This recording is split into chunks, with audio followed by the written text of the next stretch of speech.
All right, critics are quick to blast the cost of the mother of all bombs. Military website Deagle.com reporting that the U.S. military may have paid $314 million for 20 mother of all bombs.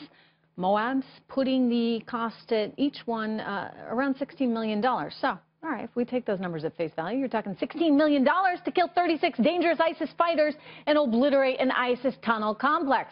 Seems like a bargain to me. Brian Brenberg, professor and chair of the program in business and finance at King's College, and Fox News contributor Deroy Murdock are with us.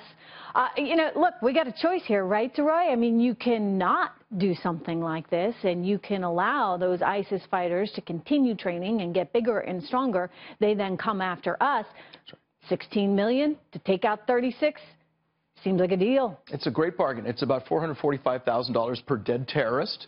And imagine if they survived and they attacked a U.S. base or, God forbid, came over here and attacked a U.S. school or shopping center. The same people are whining and moaning about the cost of this bomb would turn around and say, oh, Donald Trump didn't save us. He didn't keep us safe. Shame on him. There's no way to satisfy these people. I'm happy to see my tax dollars, our tax dollars, $445,000 to kill these terrorists. That money was spent beautifully. And if you if you cripple ISIS in Afghanistan and it hurts them in other parts of the world, that's a bonus beyond what you've done with the 36. When you're talking about cost benefit, you can't just look at the cost, you have to look at the benefit. And the benefit here could actually be wider than Afghanistan. It could be Iran, it could be North Korea. We talk about the message sending power of this bomb. So when you're talking about cost, look, you have to also talk about what you're going to get for it. It's an excellent point. I mean, there's sort of hidden benefits here, not so hidden. I mean, this really is sending a message to North Korea. Yeah. It's sending a message to China. It's sending a message to Vladimir Putin, to Bashar al-Assad. It is telling the world, look, we're not going to mess around. And I don't know, I mean, if you can put a cost per se, Brian, on that. Well, no, and look, if you look at North Korea and Iran and their nuclear capabilities, this is the kind of thing that's happening underground in these bunkers. With this attack, what we're showing them is we have the will and the ability to go after these things. It doesn't mean that we're going to. It's not warmongering, but it's showing them we have the capability to deal with this threat. So you do have some message-sending power. Even if that wasn't the initial intention, you do have message-sending power. And especially back-to-back with the attack on Syria a week ago.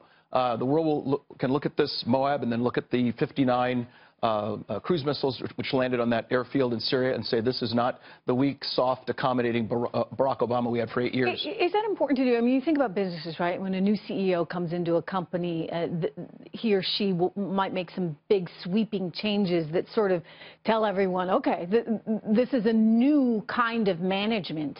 Is that part of what he's doing? I mean, if you were to think of the United States effectively having to manage the world, and we've been absent from that role for the last 8 years, is he coming in saying, okay, we're back, I'm in charge, get used to the new world order? Well, you know, people want to jump to the message-sending power of this right away, but let's actually give the president credit for a tactical move. This is the right weapon in the right place to hit this target. This is a good tactical move that can be defended on its own grounds. It apparently didn't go all the way to him, as we just heard Blake Berman report. This is a Pentagon decision. The military made this decision.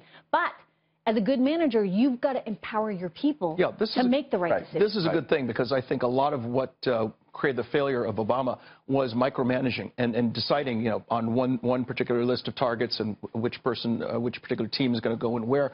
And that micromanagement, I think, really goofed things up over the last 8 years. This is a great break from what we saw even in the Persian Gulf when the Iranian Navy came in and had our sailors literally on their knees. Terrible. Awful, terrible message. This, I think, very much sends the counter message which desperately needed to be delivered. Yeah, playing within the rules of engagement, but setting a different tone. And I think the president and his staff and his generals ought to get credit for taking that kind of action here. Wow, it's very different, very, very different indeed.